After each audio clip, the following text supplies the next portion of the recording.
All right, Mitch, how we doing? I am great, as always, Garrett. How are you doing? I'm doing all right. It's a Thursday afternoon. We just got back from Taco Bell, one of the finest establishments here in Leesburg. So, lots happened in the sports world since the last time.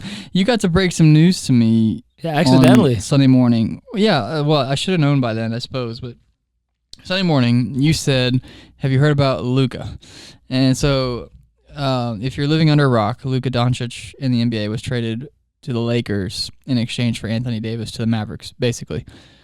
And that happened at like 1 a.m. Saturday or Sunday morning, like late Saturday night, basically. I was asleep. That's when I was told about it. And so I hadn't checked anything since the time I woke up to get ready for church, and had gotten to church, was focused on the Lord, You got me. I hadn't checked anything. And so you came in and you're like, have you heard about Luka? And I was like, what do you mean? And you're like, he got traded. And I laughed. I was like, there's no way. Like, there's no way that's true. Like, you said Jordan texted you? Yeah. I was like, you and Jordan got duped. But as it turns out, you and Jordan had not gotten duped. It is real. It is real. The Mavericks were the only ones that got duped, after all. Well, yeah, I don't know. Time will tell. But like, it's crazy. Like all the stuff that has come out about that trade since Sunday. Like, first of all, the Mavericks robbed Luka of like $100 million because now he can't sign the Supermax. So that's kind of rude. But also, like, they didn't shop him around. He didn't request a trade. The Lakers didn't come to them. They didn't talk to the coach. It was just Nico Harrison was like, yeah, I'm going to trade him, and just called LA, and they're like, yeah, of course, we'll take him. And then they took him, and then like it was over. Crazy times. Do you have any thoughts on the big trade? There's other big trade. So that's the other crazy part, is there are other massive trades that have happened, but like no one's talking about them because of Luka. Yeah. Anyways. I don't know NBA that well, and so the name was familiar, but I didn't even know like what you say, and I'm guessing you say it because a lot of people agree that Luka is like the young stud of the league right now. Yes. So I didn't even know the gravity of it. I was just like, oh, hey, basketball, like this one guy got traded. And you're like, wait, this like 25-year-old superstar that's going to be a stud for like 10 plus years? Yes. And I was like, oh, I didn't know it was like that. So yeah, that was just kind of funny how that played out. Well, but they started going down the list. They is just all the talking heads. Like, you start going down the list, and it's like, yeah, they got Anthony Davis, this is the first time that an All-NBA player has been traded for another All-NBA player. Has never happened before. Like, It's never happened? Never. Huh. Never. Like, this is quite literally the biggest trade in NBA history. Like, a lot of people were saying that, but like the more you look into it, it's literally the biggest trade in NBA history.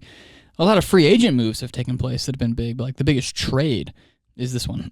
And like, but you start going down the list, like if they had shopped Doncic, they could have gotten just about whoever they wanted. Like if you approached, I mean, I hate to say it, like if you approach Orlando and we're like, hey, we'll give you Doncic if you give us Paolo. It's like, yep, done.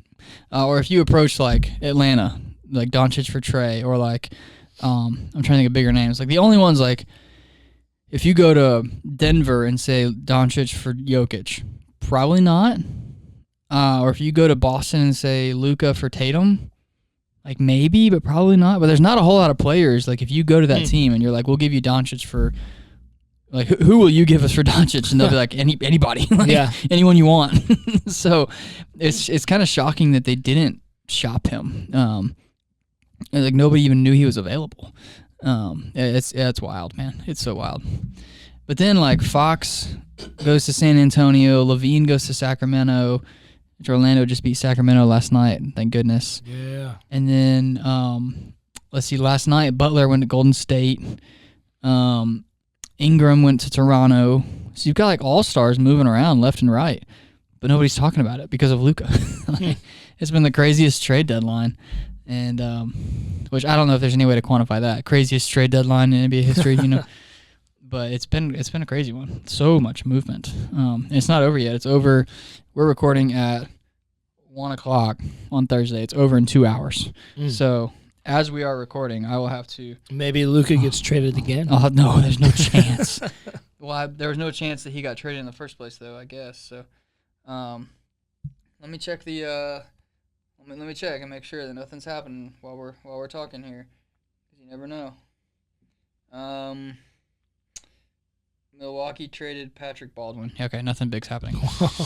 Second biggest trade in NBA. Nothing, nothing big. So crazy, man. So crazy. I hope Orlando makes a move. They have 2 hours left to do it, but I hope they make a move specifically for more shooting. We need some Specifically shooters. for what? More shooting. Yeah. We could use like the names are like Anthony Simons, Colin Sexton, or Kobe White. My favorite's probably Sexton. Anthony Simons is from Orlando though, so that'd be kind of cool. He went to Edgewater High School. Fact check that. Somewhere in Orlando, he went to high school. Okay. But, anyways, crazy man. I know you don't watch a ton of NBA. You got any thoughts on that? Not really any significant final thoughts. It is funny. We talked in our history that nobody cares about. It'll go down that you always remember I was the one that broke the news to you. You did not believe me. And I'm just somebody who doesn't know NBA that well. Yeah. I just happened upon the information before you did. Well, like, and it's 2025 and 2035 when Luka's still playing there and he's won 4 championships. We're going to look back and be like, remember that time in the loft when you broke the news to me? Like it's going to be like that. Like, he's going to win rings in LA. Like, because LeBron's contract expires at the end of next season. He'll probably stay in LA at this point, is what it's looking like. But once he's gone, I mean, that's $60 million a year off the books. And it's like, hey, anybody want to come play with Luka in LA? It's like, yeah, everybody. It's like they're going to get whoever they want. Yeah. And they're going to win 4 rings. It's crazy, man. Crazy. So, speaking of 4 rings. Oh, no. Wait. Before Patrick. My question is this. Something that you will have deeper thoughts on is what would be a trade of equivalent magnitude in the NFL? Oh. Like, I guess this might involve Patrick, but if you went like Mahomes for Trevor Lawrence, like that's probably a little too stupid, but like, yeah, what's a trade of like equivalent magnitude? Give me like a tier ranking, like Anthony Davis in the league at his position or just in general, top what out of his top 10? Top 10 in the league? Yeah. Like, wow. Yeah. In terms of his production, points per night, defensive abilities, like he's talked about, he's an all-star this year. He's a literal all-star. So is Luka. He's an all-NBA player. But stats-wise and the way people talk about him is like, yeah, he's not just like a top 10 center, like he's a top 10 player, regardless of position. Oh.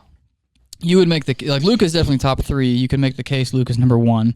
I'd probably go Jokic then Luka, but like Luka's top 3. Davis though is top 10. Like no question. So I'm trying to think. QB is such an easy way to go. I mean, it would have to be like if Luka's really like arguably the top or one of the top guys, like top 3 or whatever. Mm-hmm. I mean, that makes me think if Josh Allen or Patrick Mahomes was traded to a different team for like, I guess maybe Justin Herbert and like some other players. Because I know there's some other details and like they gave up a first or something, so it wasn't not quite enough, just player for player.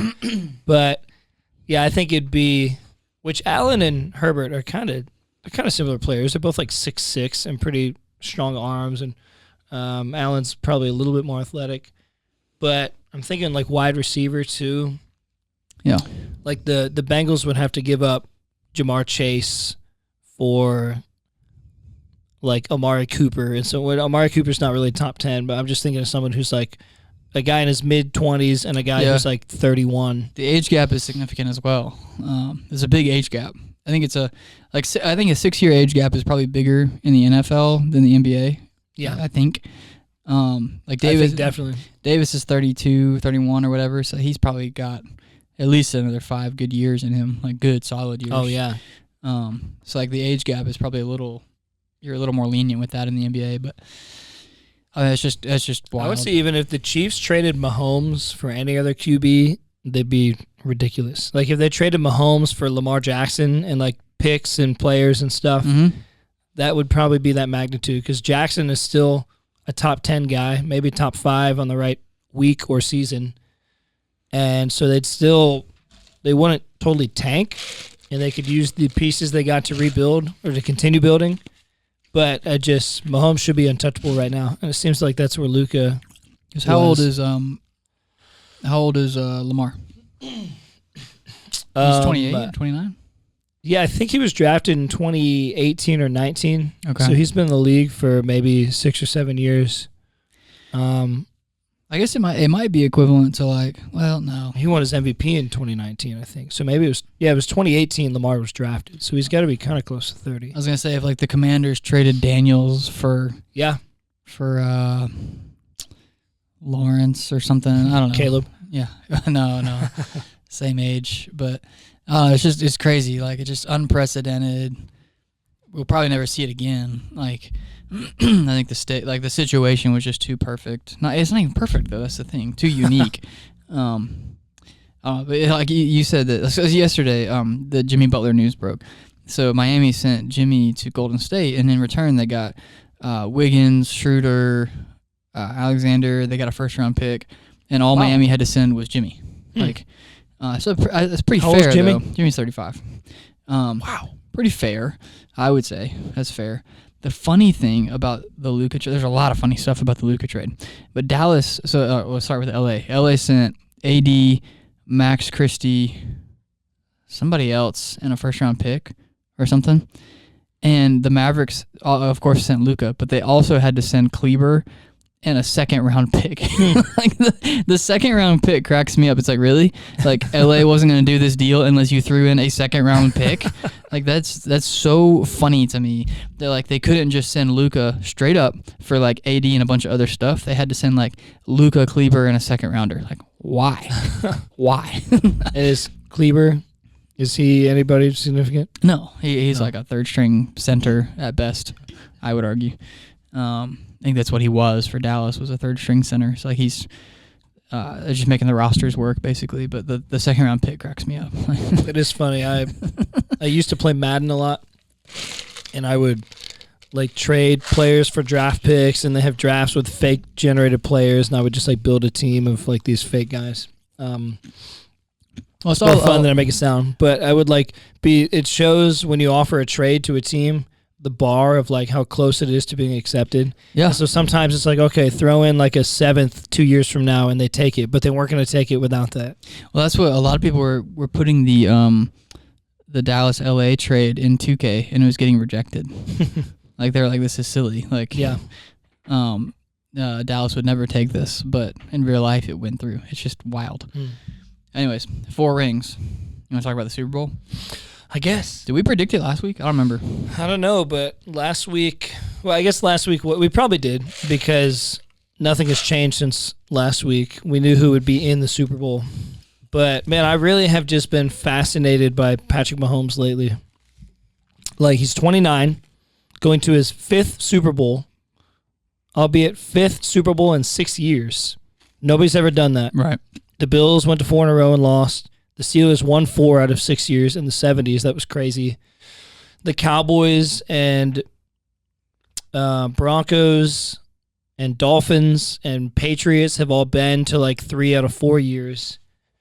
But this is, by the way, if you didn't know, it's the 4th time ever a team has gone to 3 in a row. The Dolphins did it in the 70s. The Bills went to 4 in a row in the 90s. Steelers? The Pats went to 3 in a row. I should have guessed the Pats, duh. Yeah. But nobody has ever won 3 in a row. Or 5 of 6. Nobody's ever been to 5 out of 6. Okay. And there's been, let me think off the top of my head, Packers, Dolphins, 49ers, Cowboys, Steelers, Patriots. Patriots. There's been a lot of teams that have won 2 in a row, but out of the teams that went to 3 in a row, nobody was coming off 2 wins. So nobody's ever won 2 in a row and been back a 3rd time, if that makes sense. Yeah. So it's already the closest chance for a 3-peat. Who am I paying my royalties to every time that I say 3-peat? Yeah. I never confirmed that. I never fact checked it, but there's. I was telling somebody about that Sunday. It brings it back to the NBA. It's Pat Riley is the owner of the Heat at the moment. He coached the Heat for a little while. He's the owner now, but he coached the Showtime Lakers, and back when they three-peated, they were the first team in professional sports to three-peat, and the phrase was getting thrown around. And Pat, he's just a great businessman, and that shows now as an NBA owner. Yeah. Or no, I'm sorry, I'm saying owner. Is he owner or GM? Oh, bro, I don't know. Oh my, I'll have to Google that one. He's a lot of things to fact check. Oh shoot, is he owner? He might be GM. I might be. Okay. Anyways, Pat Riley. So he trademarked the phrase three-peat along with like dozens of variations of the phrase. So now, whenever a team three-peats, like the Lakers three-peated again, somebody three-peated in baseball. I think it was the Yankees. Like there have been several three-peats since he trademarked it, and he gets he gets like 5% royalties on any sales that use the phrase. And so they're saying that if the Chiefs three-peat, which they will, I believe it, that they'll, like the projection is they'll sell like $2.6 billion of merchandise that has three-peat on it or whatever. And that means that Riley will get like $130 million or something like that. If this story is even true. I don't know if it's true or not because you can't believe everything you see on TikTok, but I kind of want it to be true. It's kind of cool. Yeah. So yeah, there's just so much going on. I mean, Patrick Mahomes, we were talking at lunch, like, if he retires today before he even plays the Super Bowl, he's a first ballot Hall of Famer. Yes, absolutely. You know, I think he's got, this is his 5th appearance. So he's been to 4 and won 3. He lost the one to the Bucks. But I think he's got 3, and all 3 Super Bowls they won. He won MVP, if I'm not mistaken. This could be his 4th. I could be wrong on that. So that would be his 4th Super Bowl MVP potentially this year. How many Super Bowl MVPs does Brady have? Let me think. I know he got 2 out of the first 3 they went to, and then he got it against the Falcons, and Edelman got it when they beat the Rams. So I'm gonna say he has 3. Oh no, 4. Unless I forget if he got MVP with the Bucks. I'm guessing maybe he did. So I'm gonna say 4. Okay. But he won 7. He won 7. So who got the ones that he didn't get? In either 03 or 04, Deion Branch got it, one of their wide receivers from back then. Okay. Against the Rams, it was Julian Edelman. Wow. And so wait, then is my math wrong there? 2016 against the Falcons. Oh yeah, I forgot about 14. He's got too many Super Bowls. So he's got at least 4, maybe 5. Okay. Unless Mike Evans or somebody got it for the Bucks, he might have 5 Super Bowl MVPs. Jeez, that's crazy. But anyways, Mahomes is on a like crazy historic trajectory, and I think it'll be kind of funny or ironic if like Mahomes, you know, in 10 years, if he matches or passes Brady in rings, and his stats, like per year, his stats are much better than Brady's were by 29. And so if he keeps this pace, like he will be the GOAT. Yep. Can you guarantee this kind of pace for 10 years? You can't with anybody. Well, even if like we may have talked about this on the podcast last week. So anyways, like even if let's say he wins this one, that means he has 4 rings, right? Mm-hmm. And he's been to 6.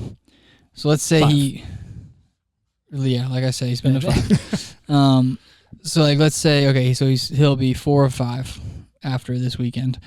So let's say he goes to, how many did Brady go to? 10? 10. Oh my goodness. That's crazy. So let's say he goes to 3 more and he finishes 4 of 8 and he surpasses Brady with like you're saying if he goes to 3 more and loses all 3? Yeah. Okay. I'm just like making a like a middle ground case here, I guess. Because he could also get injured and never play again. He could also win 10 more. You know, there's kind of crazy ends of the spectrum here. But like, let's say he goes to 3 more, loses them, so he's 4 of 8, but he surpasses Brady in like passing yards, passing touchdowns, some other records, whatever, efficiency, QBR. I don't know. Like, I think you could still. It's kind of like it's back to the LeBron Jordan debate. Like do rings matter or not? I mean, like, they matter. Okay, but are rings the end all be all or not? Well, if they're not, then when Mahomes retires, you have ground to stand on to make a case for him as the GOAT, even if he has like 4 rings and Brady has 7. You know what I'm saying? Yeah.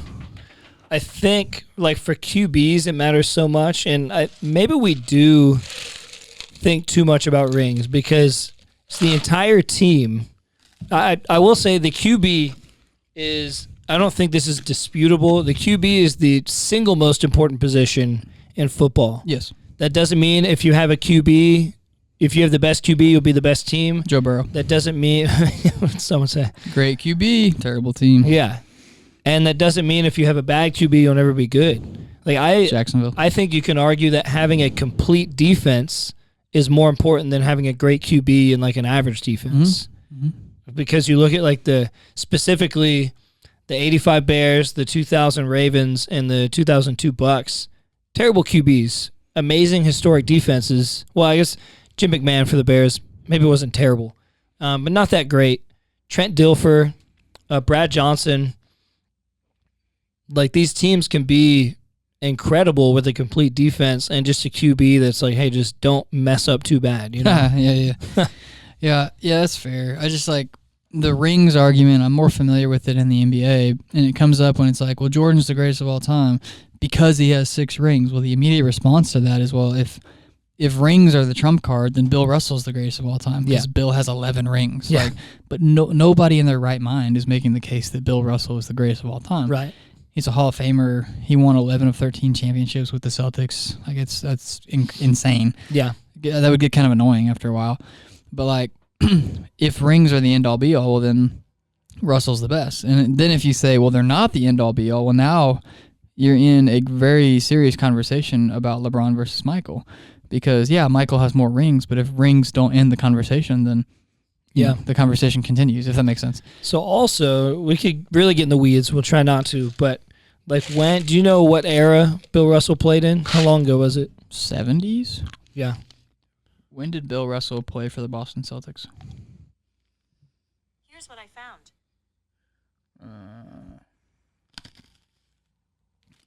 When was Bill Russell drafted?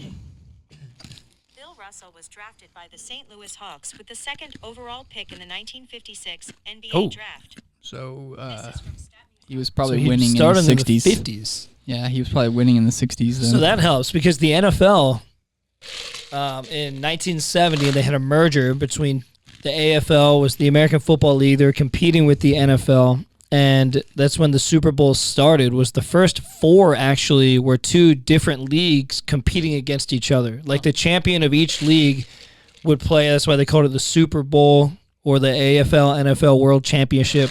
And so after the first 4, what we call now Super Bowls, 1970, the 2 leagues merged. There were much more teams, and then we split them to the AFC and the NFC, different conferences in the same league. And so there's so much NFL history prior to the Super Bowl, but like people like me hardly think about that. And it's like, it's as if anything before 1966 like didn't happen, you know? Yeah. The Browns and the Lions were champions shortly before the NFL. I think the Browns won the NFL championship in 1964, and 2 years later they start having these things they called a Super Bowl, and they've hardly won playoff games since then. And so, like with Otto Graham, I forget the years, but he was a Browns QB, and they went to 10 straight championships and won 7 of them. That's the case with Dr. J. Like, you ever watch the dunk contest? It's like it won't be this weekend. It's President's Day weekend is always NBA All-Star weekend. Oh, cool. Should be Super Bowl weekend, but so like in 10 days will be the All-Star weekend. Dunk contest will probably be Saturday night or something. Dr. J, I'm assuming he'll be a judge. He's just always a judge, you know. But he was a dunker, played for the Sixers, whatever, back in the 60s, I think. But he has a bunch of records in the ABA, the American Basketball Association, like 3 MVPs or something, but he only has like 1 MVP and something else, some other record he holds or like credential he holds, accolade rather, in the NBA. Therefore, like, and I'm trying to say, like, I've heard the case made that like if all of Dr. J's accolades were in the NBA, he would also be in the GOAT conversation. Just because, like, kind of like what you're saying, like it's, you know, we don't have a Super Bowl era in the NBA, but like we have an NBA era. And Dr. J was kind of caught in the transition, I suppose. Anyways, Chiefs. Here's something crazy. Okay. One more thing for you. Okay. One more thing. Norm Van Brocklin. Yeah. You ever heard that name before? It's a household name. Everybody knows Norm Vanderbrew. I can't even tell you. He definitely played pre-Super Bowl era QB in the NFL. He holds the record for most passing yards in a game, 554. And so in the crazy passing era that we're in now, that record hasn't been broken. That's super random, doesn't really contribute to anything we've said, but it's kind of funny that the average passing yards and receiving yards and like the league has changed so much to where Patrick Mahomes in a couple years will pass Joe Montana for all-time passing yards just because of the league that we're in now. But it's crazy that a single game record has been broken. There's always weird records like that. Like Willie Flipper Anderson, 336 receiving yards. Dude, he has the record for the weirdest name. It's like in the NBA, Dennis Scott holds the record for most assists in a single game at 30. Oh my! By himself. Like teams have 30 assists all the time, but like a single player in a game having 30. Yeah. And it was for the Magic in the 90s. Oh, so that's kind of cool. A Magic player. So the 90s, that's recent. Yes and no. Like with the NBA, things move so quickly, and it was 30 years ago. Also, so it's not super recent. But like, you call me old. I'm old too.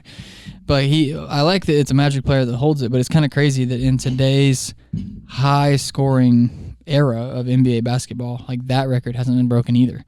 Like guys have gotten in the 20s, like 20 something assists or whatever, but no one's come close to 30 in a game. So that's just wild. But all right, one more thing. Okay. Chiefs or Eagles? Chiefs. Three-peat. Chiefs. They might four-peat next year. Like Mahomes is, I will say, if I haven't said this on the podcast yet, should I go on record with this? I think by the time Mahomes retires, he will be the unanimous GOAT. I'm just going to say it. I'm a victim of the moment right now. I'm hyped on just all the things he's doing before he's 29. Unanimous? Roughly. Like Brady. Like more people than not will say that Mahomes was better than Brady. In 10 years. Yeah. I could get on board with that. I could definitely get on board with that. And it might even happen, like you're saying, maybe he gets 5 or 6 rings and is approaching Brady's all-time stats, and he's doing it at a faster pace, and there's, as our friend mentioned the other day, there's less controversy around his integrity other than people just blaming the refs. I'm getting tired of people blaming the refs. I mean, they should be blamed sometimes. Yeah. But then it's just kind of a go-to, even if it's not that bad, you know? Yeah, I'd go Chiefs on Sunday, and I did this exercise in my small group yesterday with all these middle school boys, like Chiefs or Eagles, and all but one of them said Eagles. I'm like, are you guys serious? They're like, we just don't want the Chiefs to win. I'm like, okay, I didn't ask who you want to win. I'm asking who you think will win. And like, I think the Chiefs have just become like, villain is the buzzword. Like they're the villain of the NFL. Like they're not really a villain, but people might be annoyed with them, I guess. They're just winning too much. But I don't only think they will win. I personally want them to win. Yeah. Because I like legends. I like watching legends become legends. Like, they just watching LeBron. Like, who cares if he's like better than Jordan or not? Just watch him. Like, he's about to retire. Just watch him. Like, it's so fun to watch. Like, the other night, he was named Western Conference Player of the Week. It's the first time that any player over the age of 40 has won that award in either conference. Like, because he had, for the 159th time in his career or something dumb, he led his team in points, rebounds, and assists. Jeez. Like, just watch him. Like, I kind of feel the same way about Mahomes. Like, I don't, you know, I'm a Jaguars fan, but like, just watch the guy. Like, well, and I'm a Pats fan, so I've been on the side of like people hate the Patriots because they're just winning all the time, and so I'm over. Like I'm okay that they're not that great right now because I get to watch them be so good for so long. Yeah, and so I have maybe a different perspective on just hating on a team because they're so good. Because a lot of people now say that like, I hated Brady and the Patriots because they were beating my team all the time, but now I look back and I'm like, man, that was like something special to watch. Like I kind of like Brady now, you know? Yep. Yes. And so yeah, that's a good point to be made because the villain thing has been thrown around, but like he's so good. I saw this question on TikTok the other day. Would you rather? How did the question go? Would you rather your team guaranteed be guaranteed to win a Super Bowl every 15 years, but the 14 years in between each Super Bowl, you stink, you miss the playoffs. You're like 3-14 or whatever. Or just play like a normal team and like draft, trade, do your best, see what, leave it up to chance. Not chance, but you know what I'm saying. It's like, would you rather be guaranteed a Super Bowl every 15 years, Super Bowl victory every 15 years with 14 seasons of misery in between, or just play like a normal team? It's a really good question. Does that make sense? Yeah, because that guarantees in your lifetime, if you live average life expectancy, you'll see 3. Exactly. Maybe if it's timed right, you'll see 4. Exactly. And you can't, if you just play average and you're not the Patriots or the Chiefs, you can't guarantee you'll go ever. Right. So I guess every 15 years. I think so. Like, and you can use whatever number you want, 20 years, 10 years, whatever. But like, I just root for a lot of teams. Like the Jaguars have never been to a Super Bowl. Wait, yeah, they've never been. Never been. And I think this was their 30th season, if I'm not wrong. And then, like, I'm a UCF fan. Like, we've never been. So they'd have 2 right now by your metrics. We've never been to the national championship. And, I was watching a UCF basketball game last night. Like, we've never been to the national championship there either. I'm an Orlando Magic fan. We've been to the finals twice. We've never won. Like, so I think as a fan of those kind of franchises, I would be like, yeah, give me the 15 years. Like, if you could guarantee every 15 years the Jaguars win the Super Bowl, but then they stink, like, what changes for me? They always stink, Yeah. So like, yeah, I'll take it, So I think I would go every 15 because of what you said. Like, in your lifetime, you're going to witness multiple championships, which is pretty cool. Anyways, we need to talk about something else. So I would like to talk today. I'd like to talk today about criticism and a couple angles on criticism. So, how to receive it, what to do with it, how to respond to it. I think there's also an angle of like how to give criticism. When to give criticism, who to give it to, you know what I'm saying? Mm-hmm. So I think there's an element of like being prepared for it, receiving it, responding to it, handling it well, all that kind of stuff. But I think there's also an angle of like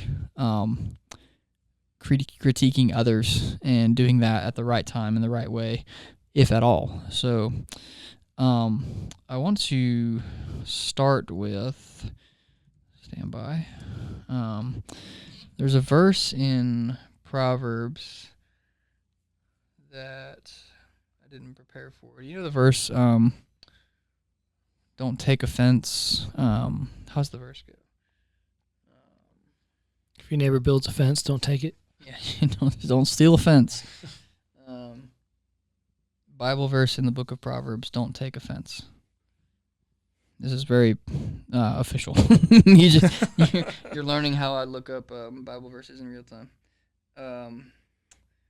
Proverbs 12:16. Let's see what that says. If that's the one I'm thinking of. It's known at once, but no. A man's wisdom gives him patience. It is to his glory to overlook an offense. Maybe that's it. I'm going to find this on air. This is what Joe Rogan does. So I know it's okay. So hang with us for the next 2.5 hours. Hey. Oh, because his episodes are long. I thought you were saying it's going to take me 2.5 hours. Oh, no.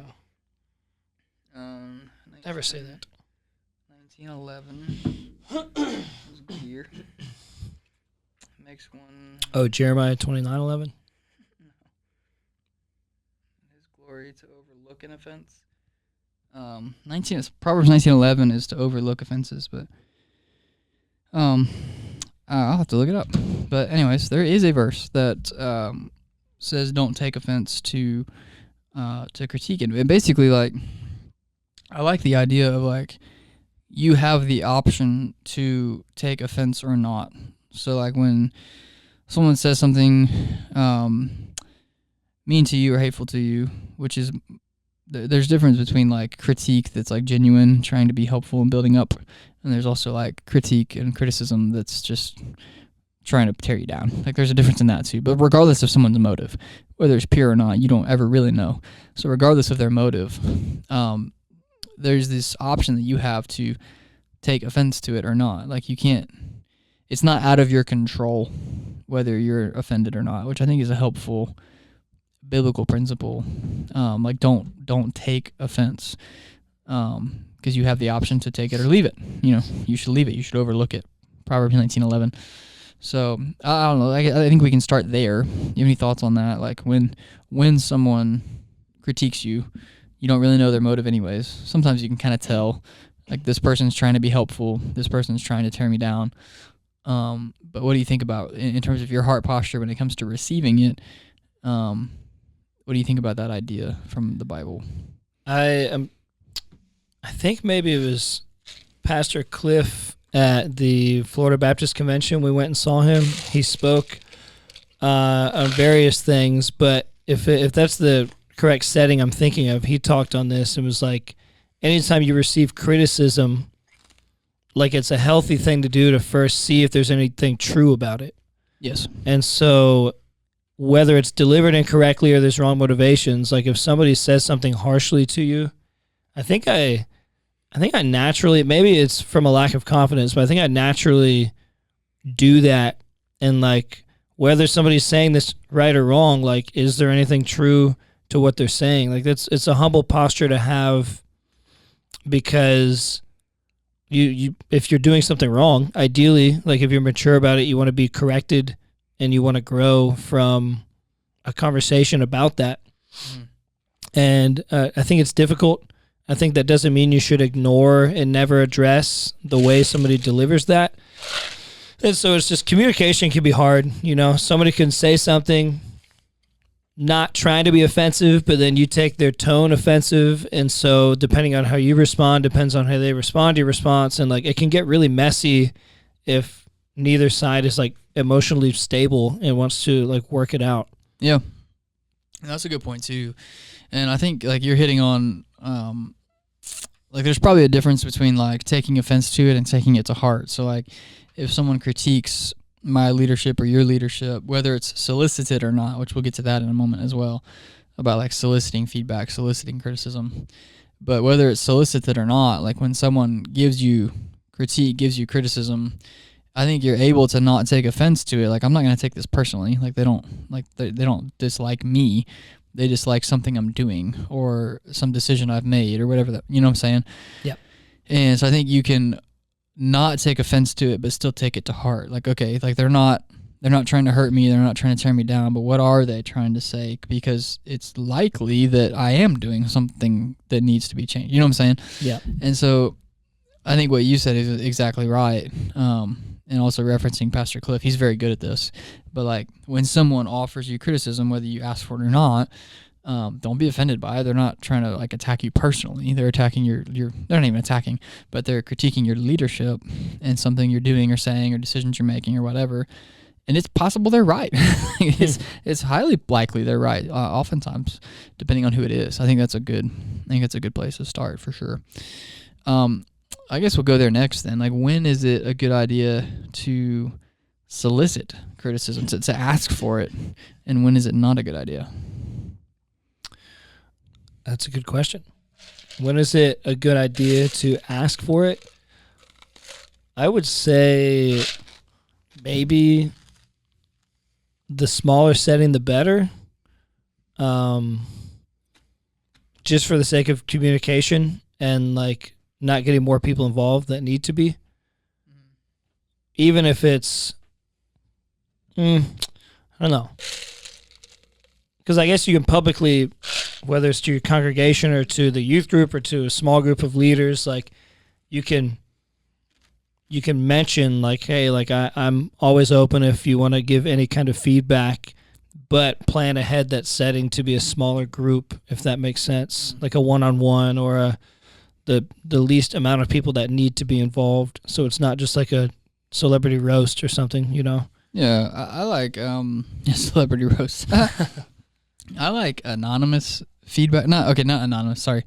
Unanimous. I like to know who it comes from. Actually, we'll get to anonymous in a second as well. Like, it's like everyone's saying. I was like, who's everyone? Yeah. But I like written feedback is maybe a better way to put it, because people, like, just in our day and age, it's like sometimes if you just ask someone for feedback in a setting like this, like just face to face, they're just like, everything's great, But if you send them like hey, I want you to fill out this survey, it's like, whoa, I didn't, and then they hit submit. It's like, I didn't know you felt that way, but I'm not offended, and actually, you're kind of right. I never saw it that. You know what I'm saying? Like, yeah. I personally like written feedback because people will often speak their minds, for better or worse, with written criticism, and it gives you a chance. Go on social media. Yeah, well, yeah, it gives you a chance. It's also private. Like, it's not like, hey, I want you to submit this form, and then everyone gets to see your answer. Like, no. Like, yeah, you submit it to me. It's written, and it's just for me, and we go from there. But it also gives me a chance to process it before I respond to it and whatever. So I enjoy that. In face-to-face conversations, I like criticism from people that have gone before me. I like criticism from people that I want to be like. Like, why would I accept criticism from someone that I would never want to model my life after? You know what I mean? I also like criticism from people that not only like to give it, but like to receive it. So, and it doesn't have to be from me. Like, maybe they don't take my criticism because, like, I'm not really in a position to give it to them, but like I watch them and they take it from others who are, if that makes sense. Mm-hmm.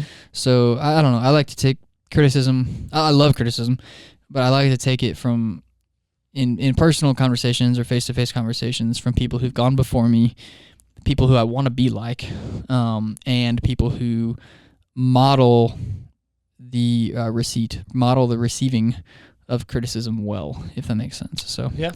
I don't know if you have any thoughts on that.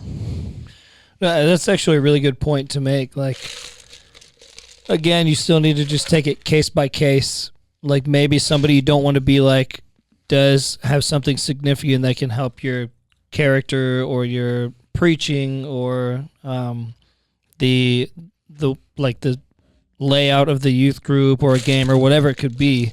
But like, typically you do want to hear from the people you want to be like. Like, that makes a lot of sense. I like that. Now back to I was wondering why you always ask me for criticism. Yeah. I would like to be like your ping pong game. Yeah. Well, back to also like what you said, what you referenced from Pastor Cliff. Like, oftentimes you'll get criticism from people that you don't want to be like, but even then, there's probably still a grain of truth in there somewhere. Yeah. Like, that shouldn't be an end all be all part of the filter. Like, oh, you're giving me criticism? Well, I don't even want to be like you, so delete. There's probably a grain of truth in there somewhere, so don't totally ignore it. But I think it weighs heavier if it's from someone I admire, if that makes sense. So sure. I think that's an important piece. But I think there is an element of like, when do you, whether you ask for it or not, when are you free to kind of write off criticism?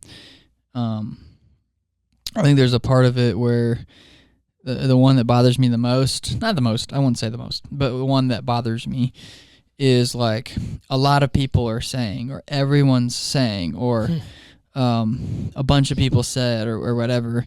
And then I say, well, who's everyone? And like, well, I can't say. I don't want to tell you. I'm like, okay, well, I love feedback. I love criticism, but I'm not going to take it from you if you're going to say everyone's saying and then not tell me who everyone is. Yeah.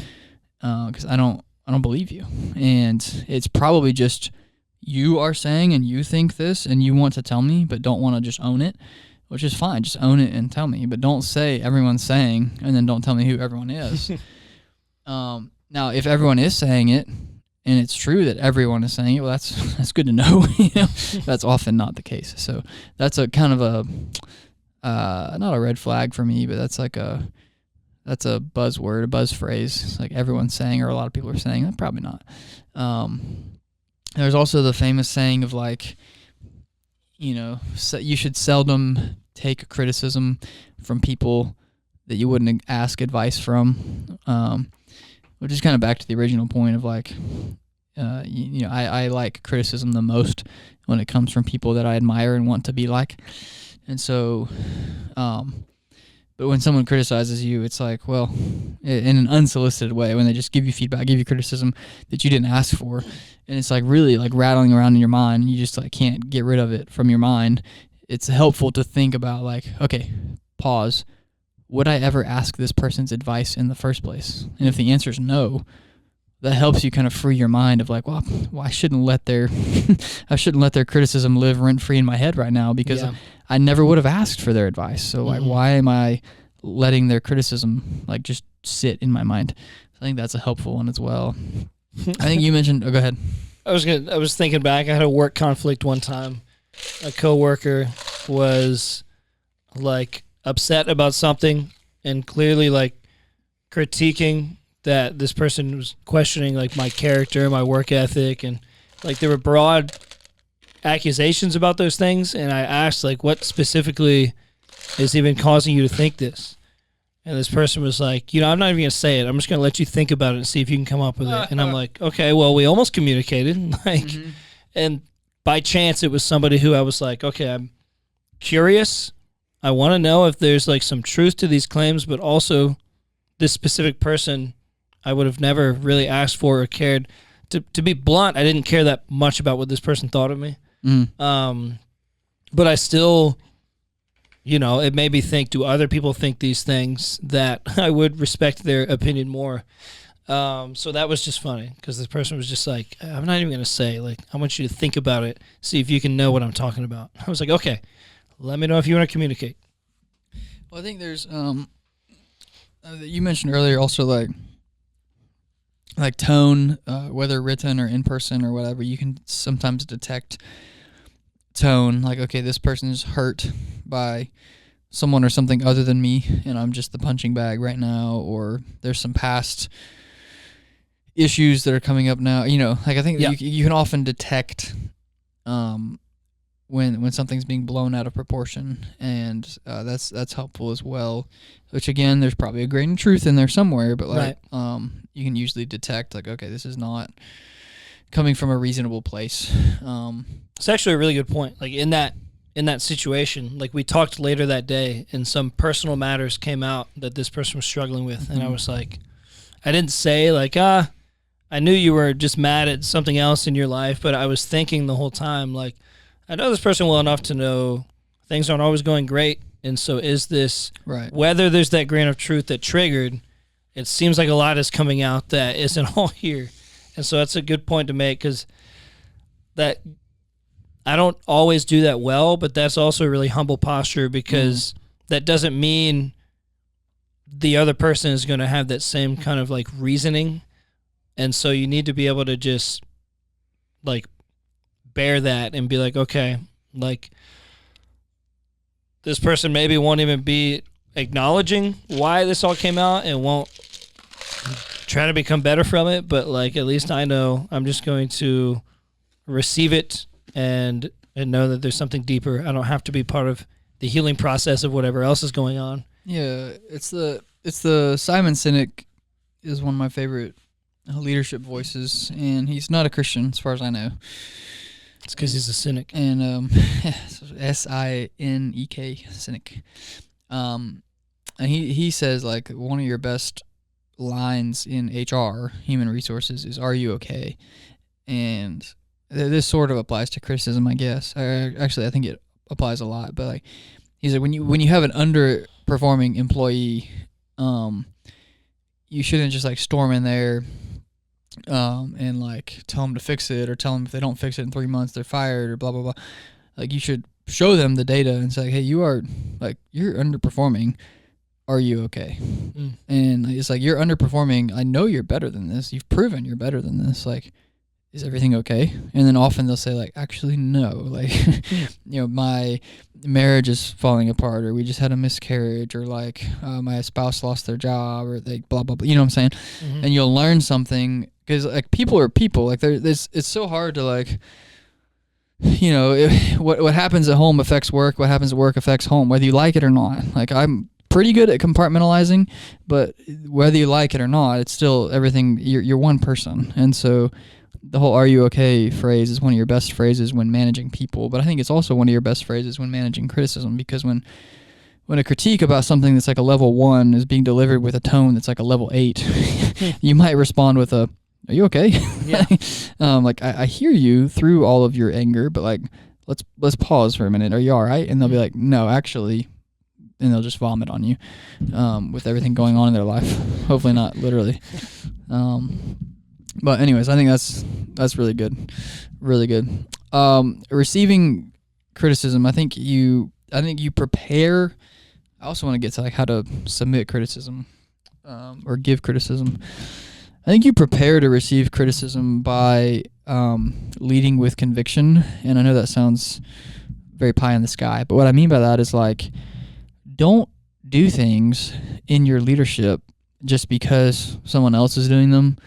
We could be more specific. Like, don't do things in youth ministry because the youth ministry down the street's doing it and it's working, and so you should probably try it. Mm-hmm. Or don't do this in ministry because you heard about it at a conference, or don't do this in ministry because enough people complained about it, or like, have conviction for the things that you do, so that when a critic questions you, and often rightfully so, like, "Hey, what are we doing? Like, why are we doing this?" You can say, "Well, actually, we thought this through quite a bit, and we're doing it because of these 4 reasons."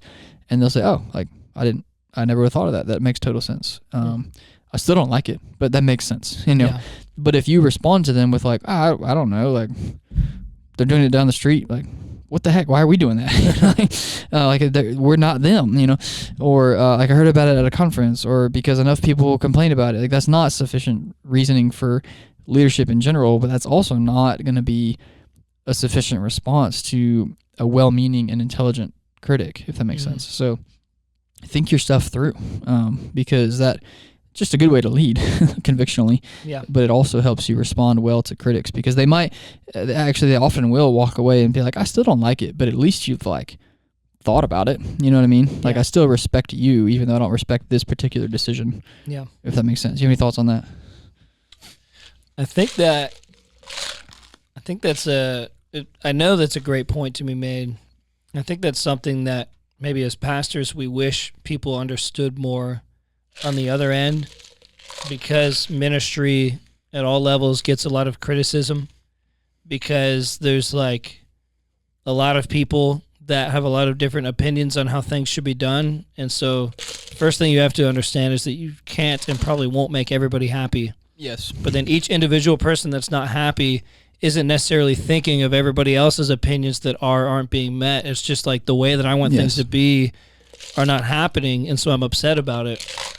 And if just each person had that perspective of like at least asking why something is going a certain way, or maybe there's some efforts behind the scenes going in to change it at that moment, or there have been some failed attempts and they're re-looking at some other ways to fix some things.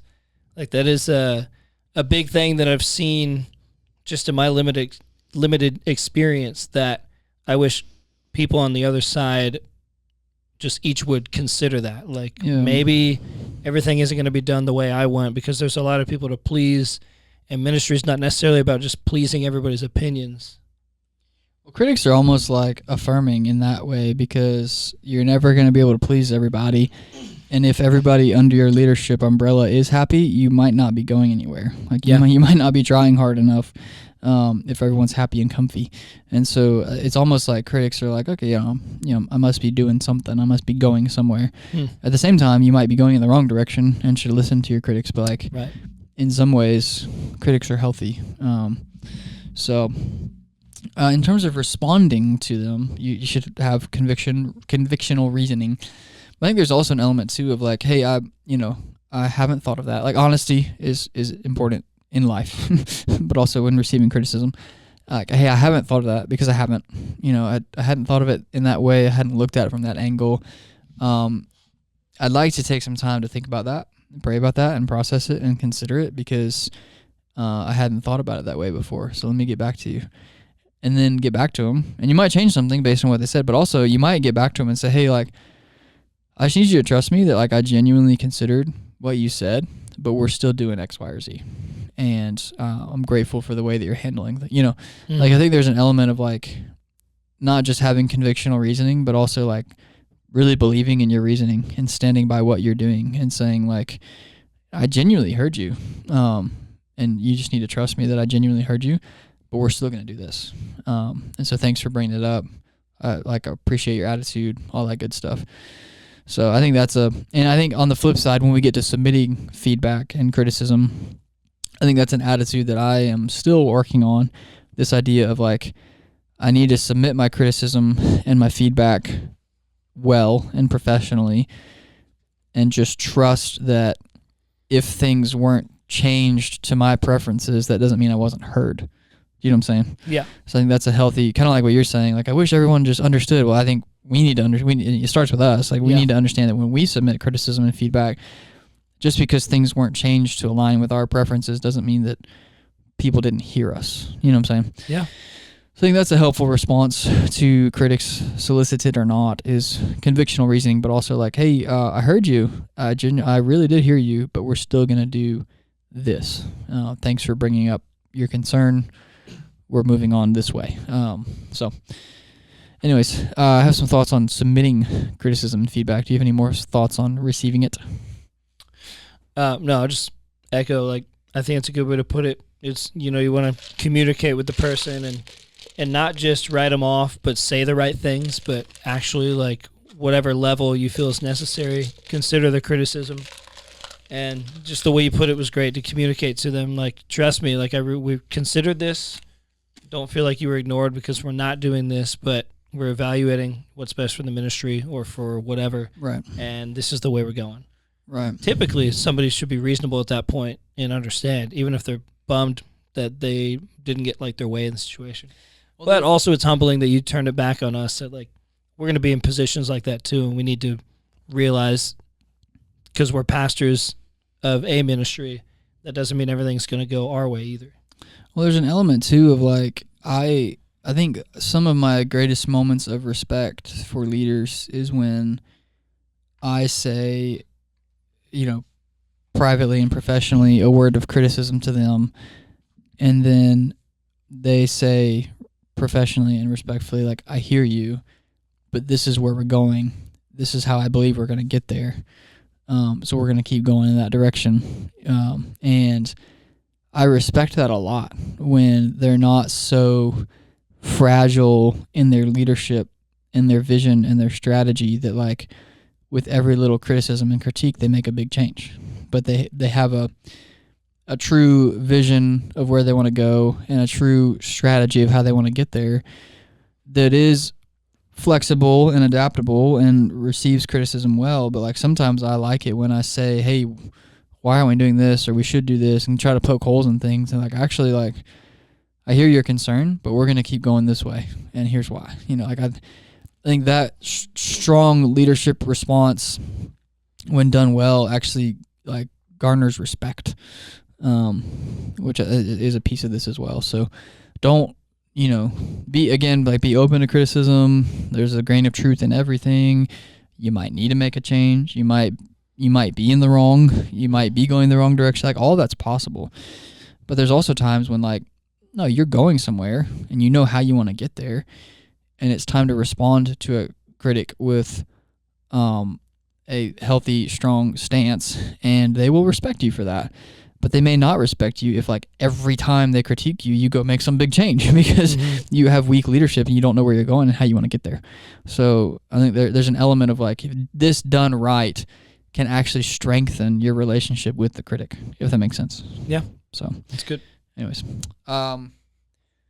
when is it healthy to submit criticism? I say submit. I don't know if that's the right verb. Give criticism, offer criticism.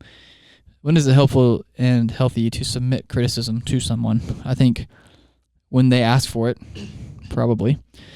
So maybe the better question is, when is it healthy and right to offer criticism to someone who didn't ask for it, and how do you do it? You have any thoughts on that? Yeah, my initial thoughts are more of the how you do it than the when you do it, like going to Scripture, like Matthew 7, the plank and the speck. Like, if you want to change the terminology to judge, like, judge doesn't mean like you're condemning somebody or being super harsh, but if you are delivering any sort of criticism or correction, Matthew 7 makes it clear of just how clear your conscience should be.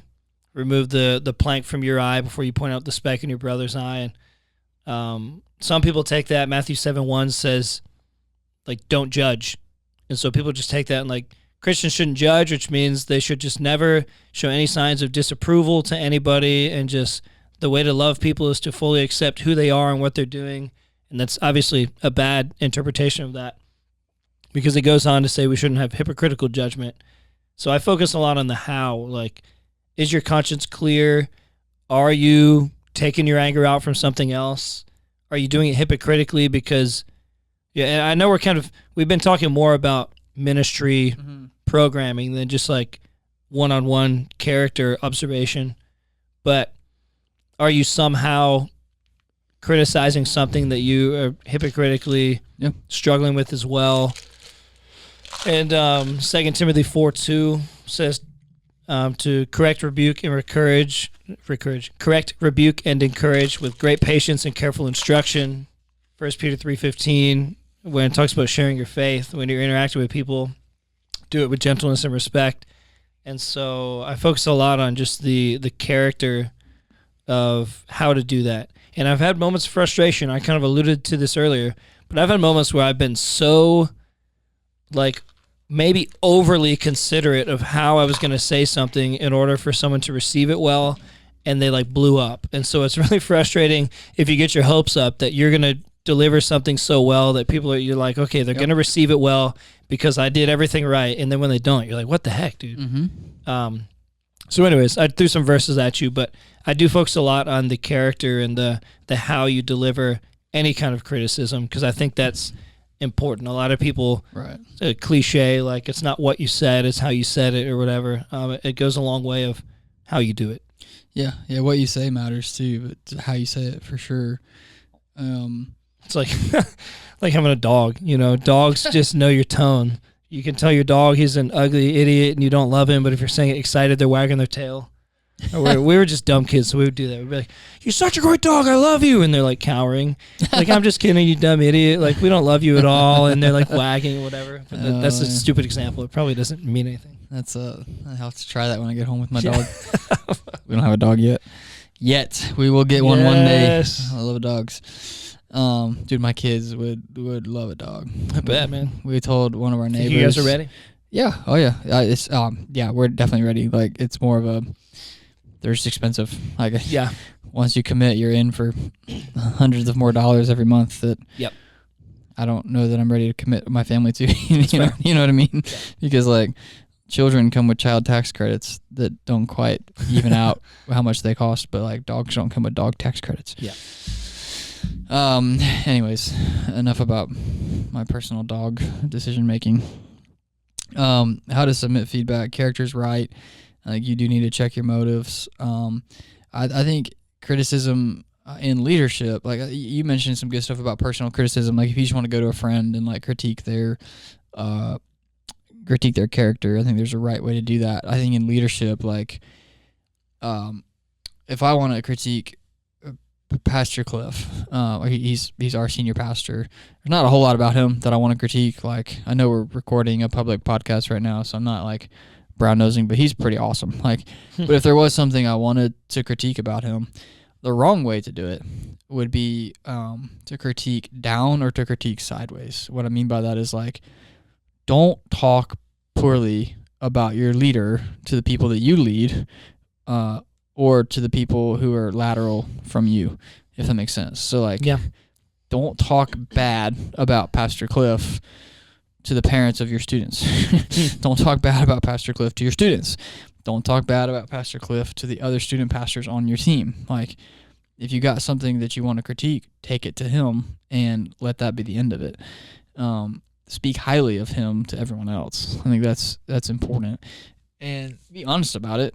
Like, don't make stuff up to speak highly about, but thankfully I don't have to make up anything about him. Like, there's plenty to speak highly of him about.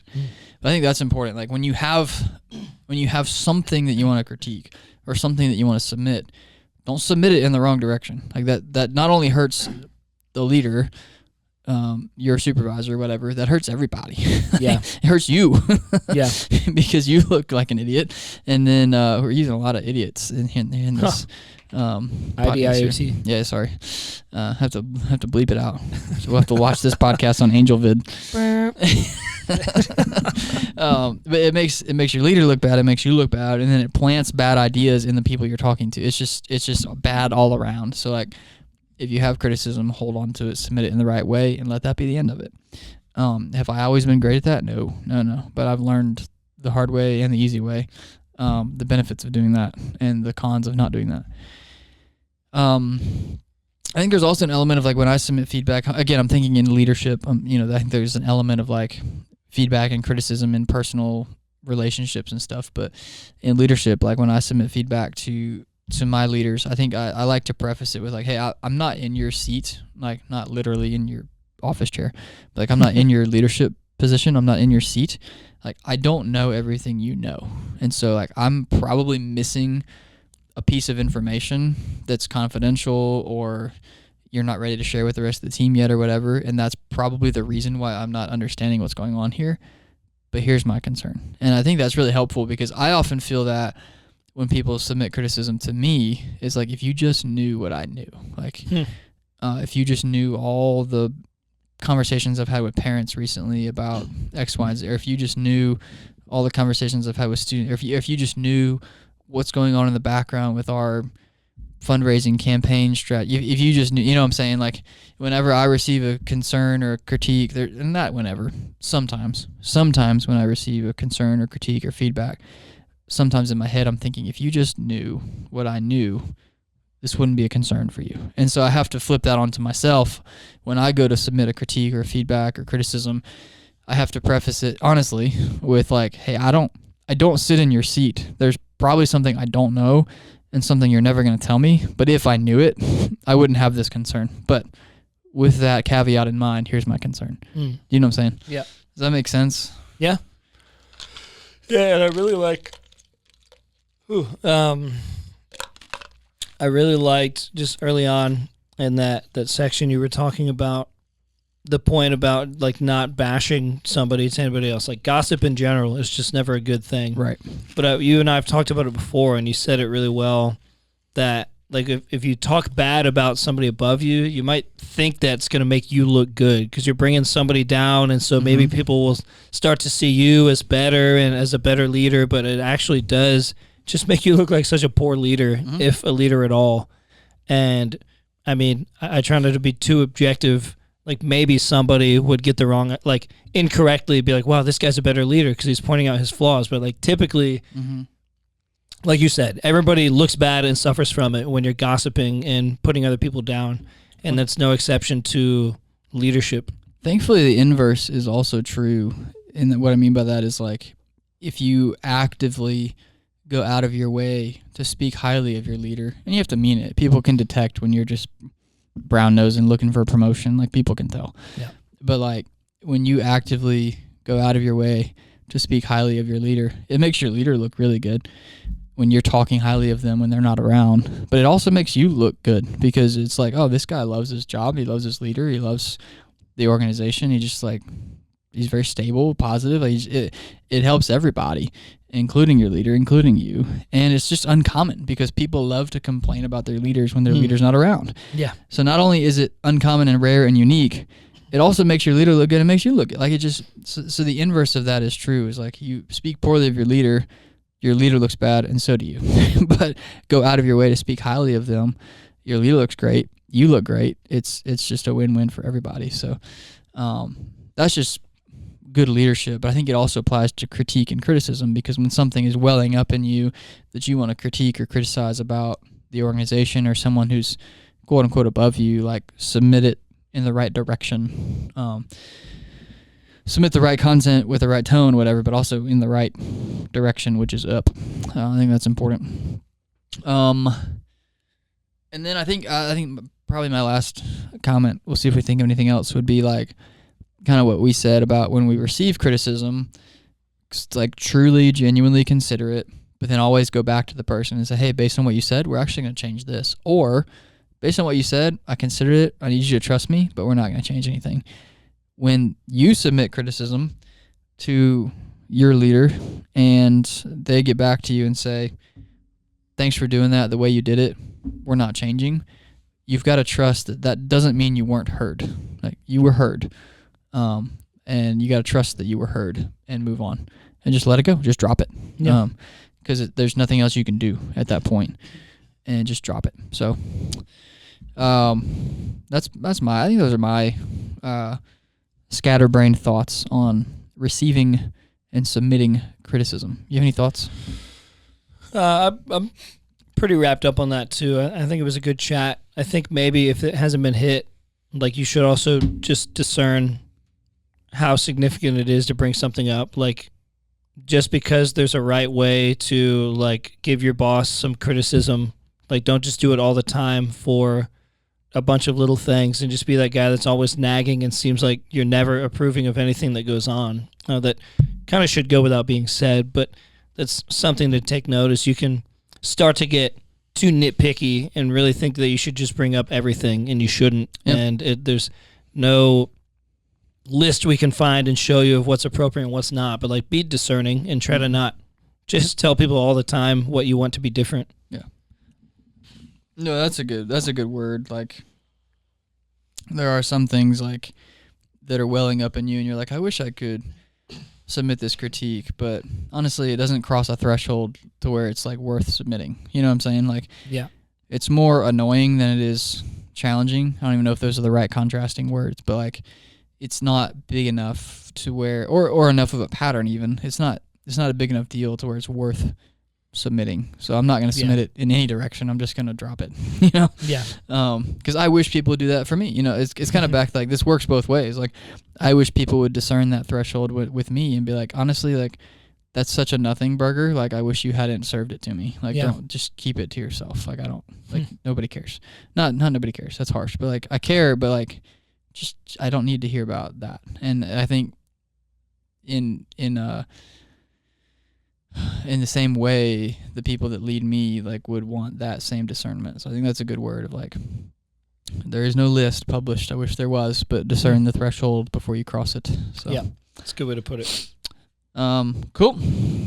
Submitting criticism, receiving criticism, you're going to get it. I'll tell you what, if you're listening and you're a youth pastor, man, people love to submit criticism to youth pastors. And the problem is you get it, youth pastors, from so many angles. Like, you get criticized from students who have no idea what they're talking about.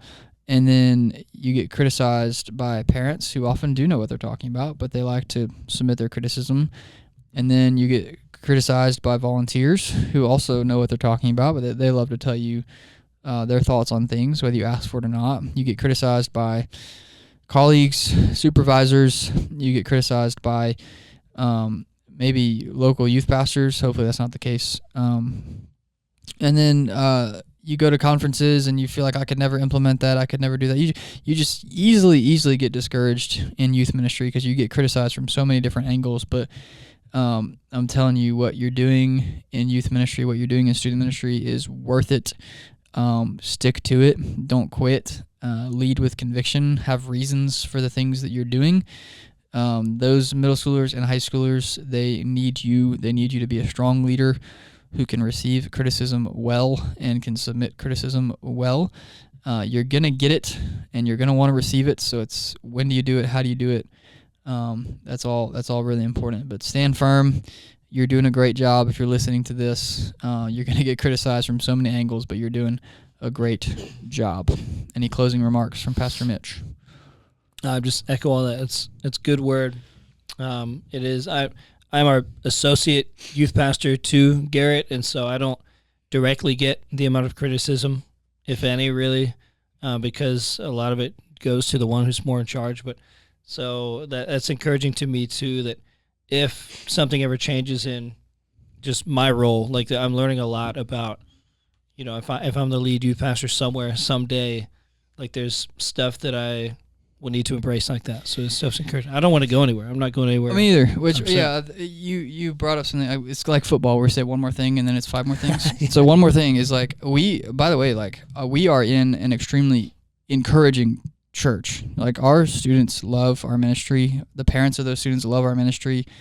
The volunteers love our ministry. My colleagues love what we're doing. Like, local youth pastors around the area, like, we're really good friends with them. It's like we are in a situation, like, we are blessed to be in this situation where, like, yeah, we do receive criticism, but we receive 10x more encouragement than we receive criticism. So, like, yeah, it's true. Definitely receive it, because we're just a large church making a lot of decisions, blah blah blah. But, like, we are in a great situation. We're not recording this podcast episode because we've been bombarded with criticism recently and just have to vent about it. Like, that's not what's happening. We are in an extremely encouraging situation, which is anecdotally rare. Like, I just feel like this church has an unusual and unique positive support for the student ministry, and I'm just really happy to be here. So I agree. There you go. There you have it.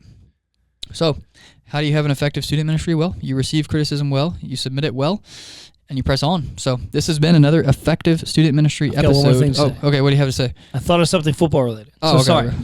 okay. It's our last time podcasting before the Super Bowl. So that is true. I didn't mean to cut off your closure true. there.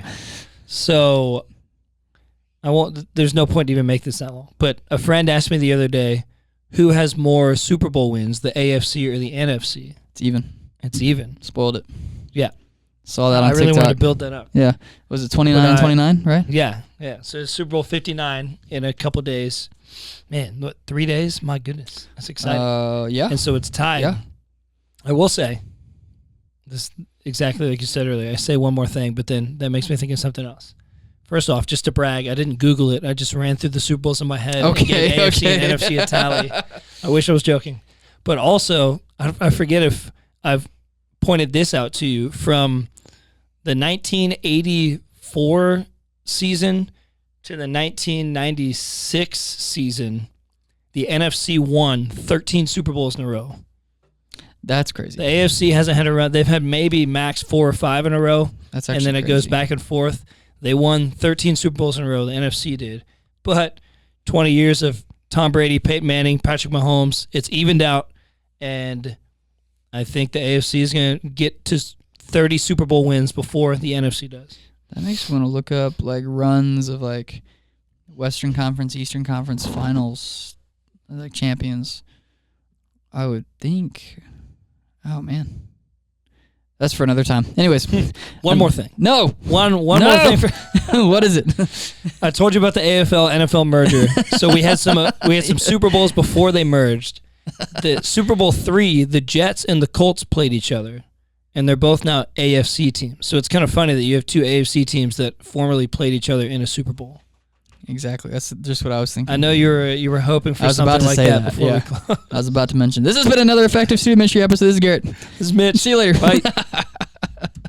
Before you come up with one more thing. Wait. No.